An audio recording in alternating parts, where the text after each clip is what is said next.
Da, da, da, da, da. Stop Wonder Woman. Stop beating the shit out of my car. So, what are we going to see today? I can't help but... I'm still wondering after last week. Yeah, I don't know. I'm wondering what we're gonna go see. It's really weird. To wonder this. Wonder Woman. We're going to see Wonder Woman. And nobody in this car is a woman.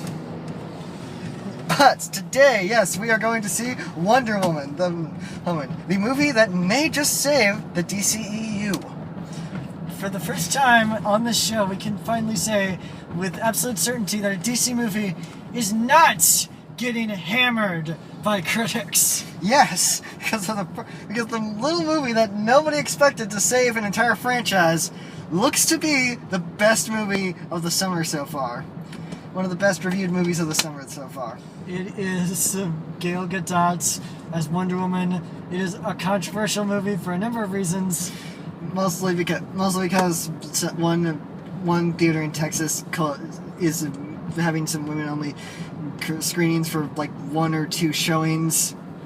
Owens when you could just simply go to another theater. Jackasses, it's not even on opening nights. But the fact of the matter is, we are going to see Wonder Woman. This movie is decades in the making. This movie, it's been...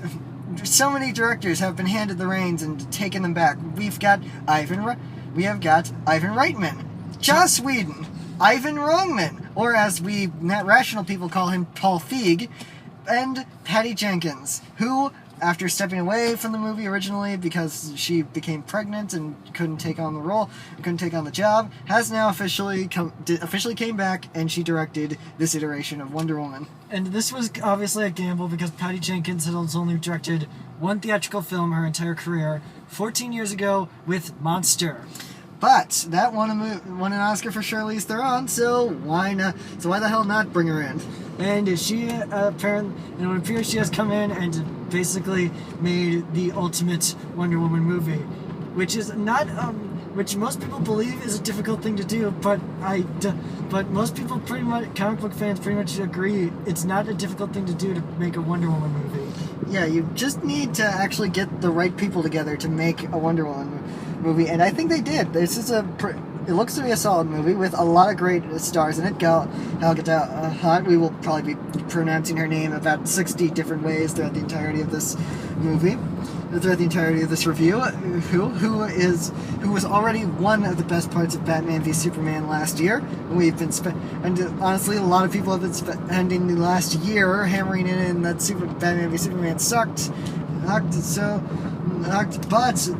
that Gal Gadot was one of the best parts of the movie. So it makes sense that her Wonder Woman would be one of the first movies would be one of the last movies before kicking in Justice League. Yes, we also have Chris Pine taking on the role of Steve Trevor. Robin Wright is in this movie as Wonder Woman's mother, I believe. Yes, and I think so. But full disclosure, we did not do much research on this current iteration of the movie. We're going in with as much knowledge, with our knowledge of the character, our knowledge of a few of the actors. That's about it. As little knowledge as we possibly can have. We don't even. I don't think there's a post-credit scene. I looked it up. There's no there's an article that said, I read one article that said there was not a post-credit scene. Alright then, so I guess we don't need to bring that up later in the review. And we don't need to sit through the credits because this movie is almost 2.5 hours long. Yes. But we have got our tickets ready to go. We are going to see this movie, and we hopefully will enjoy it as much as the critics and audience and Twitter reactions are saying that we will. And honestly, this could be the big movie of the summer until Spider-Man comes along. Then she's screwed. Yeah. So we'll see you guys after the jump. Yep. What can we say except thank you, Patty Jenkins? We got a good DC movie. We had to sit through. We watched Man of Steel. And Batman v Superman and Suicide Squad. And at the time, remember, we said we liked all those movies. And yeah, we still kind of do. We understand the merits that are in those movies. They're not horrible, but they are not great. This, my God. Yes! And they didn't get. And I think the best part about what makes this movie great is it's great not because they decided we have to be Marvel. We have to be Marvel. We can't be our own thing. They are still definitively their own thing, but they have taken any sense of But I feel like the screenwriters and Patty Jenkins and everyone who was working on this movie essentially sat there and were like, all right, we hear you. It's too late on Suicide Squad, but Wonder Woman, we got a year, we can work on this. They took every bit of criticism to heart. It looks like they finally figured it out. You can't just make a straight dark movie. We have color now. We have jokes. We have charisma. And it's not that Batman v Superman didn't have jokes. It also had unintentionally hilarious moments, but we're not talking about Batman v Superman, we're talking about Wonder Woman, and this movie actually solves a lot of the problems that were in the DCEU, and hopefully this is not going to be a fluke and the Justice League ends up being another just Batman v Superman 2. So let's talk about it! So, Gal Gadot as Wonder Woman. Well, as we were saying, she was one of the best parts of Batman v Superman, and for how little time she was on screen. And finally, she got her a full movie, and she was great as Wonder Woman. It was incredible. We get this story with Diana. It's a fish out of water story. We get this fish out of water story. She's from this place where she hasn't seen any of this. She hasn't seen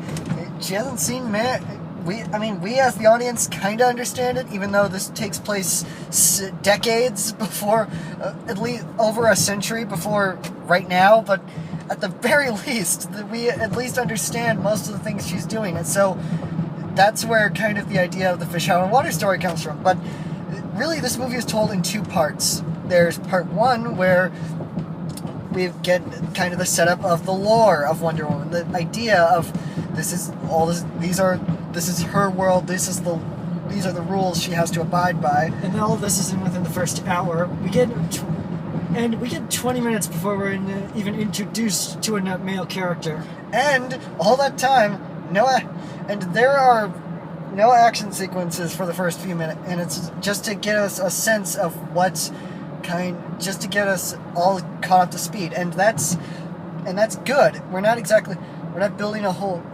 Not every movie needs to start with a big, incredible action sequence. It helps, but it doesn't need to begin that way. We get a great villain. I don't think we can call it a great villain. It's a Marvel level villain, people. Yeah, that's the one thing they may have taken from Marvel. Basically, the villains do, but then again, to step up from Enchantress and Lex Luthor. Yeah. So we're getting there. It's gonna be. Hopefully, it doesn't take as long as Marvel for them to get a good villain. But either way, at the very least, there are three villains in this. They're okay. I mean, the acting is a little hammy because they're villains. It's not horribly hammy. I can watch them. They're the weak point in the movie, but at the very least, the villains are somewhat understandable, except for one of them who's kind of written to be to kind of scream, "He's the villain! He's the villain! He is the villain!" We also have Chris Pine as Steve Trevor. He's pretty damn good in this. Yeah, I think one of the best parts of this movie is the relationship between Diana and Steve Trevor, because they have this relationship where neither of them start off as perfect characters, but they grow throughout the movie. And it's very fun to watch them. There's a scene where he teaches her to dance, and it's just a tender moment. There's a scene where he's taking her to London, and he's just trying to keep her from looking like a psychopath. It's just. And they're on a boat, and then there's a scene where they're on a boat together, and they're just talking. He's explaining how the world is different than she's used to, and she's like, "Well, I know that. Well, I know that. I know that. I know that." And that's kind of the comedic part of it. He's like, he doesn't understand what she's saying, but she is like understands it as everything. Most of what he's saying at like a mechanical level. And And then, kind of something we gotta bring up is the fact that there's no point in in avoiding the fact that there's going to be comparisons to Captain America: The First Avenger. It takes place in a similar era. We get similar plot points. Then there's comparisons to Thor because it's kind of the exact same because in a lot of ways it's basically if those two movies had a baby, and it's pretty much the exact same plot in that extent. Honestly, this is it's still a good origin, and I think the main reason why they changed the era, because Wonder Woman's origin is set in World War II. This is World War I. I think the reason they changed the era was so that they wouldn't have all the little internet commenters like, Captain America, huh? Already seen this movie. Yeah, but obviously they still have the commenters. But I kind of think this was a pretty original. It's a very by-the-numbers origin story, but what we get an origin. It's kind of nice to get a smaller origin story, a more self-contained origin story for a change, in a world where we're getting in a world where Marvel is now going to be taking on Thanos and all this stuff. It's always nice to get a smaller story, and DC is going to be going up against Darkseid soon. It's just nice to get a smaller story. In this particular case, Man of Steel was better than Batman v Superman and Suicide Squad overall, when it comes to overall opinion, because it wasn't the start of a cinema. Because as far as the filmmakers were concerned when they made it, it wasn't yet the start of a cinematic universe. Then they made it. Then they had to catch up with Batman v Superman and Suicide Squad. Suicide Squad was basically a bridge movie overall, because it basically was them attempting to solidify the world, but they kind of were. But since they were playing catch up, and there was a lot of characters that they didn't know, they just kind of had to cram it all in as much time as possible. Wonder Woman doesn't have that, and I think one of the reasons I had hope for Wonder Woman before all the press essentially said it's a good movie, was that the movie essentially doesn't need to be contained within this DC cinematic universe. You don't have to see any other DC movies to understand what's going on here. You don't need to have read the comic books, because essentially the movie spells everything out for you, which, and by that I don't mean it spoon feeds you. It makes it abundantly clear through the visual language of filmmaking, taking that yes, this is what's happening. It's happening. It's not connected to the DC cinematic universe because it's set in a completely different era. They don't need to introduce like 6 different characters. They don't need to cram Cyborg, Flash, and Batman all into it. The most that you get of it being connected to the other DC movies is the first scene and the last scene. That's it. That's all we need. Just bookend the movie with those 2 scenes. And then finally, I think one thing we should probably talk about is Patty Jenkins. We have a female director directing a major motion picture. And this 100% proves that it doesn't matter, man or woman behind the camera, if they know what they're doing, they can get it done.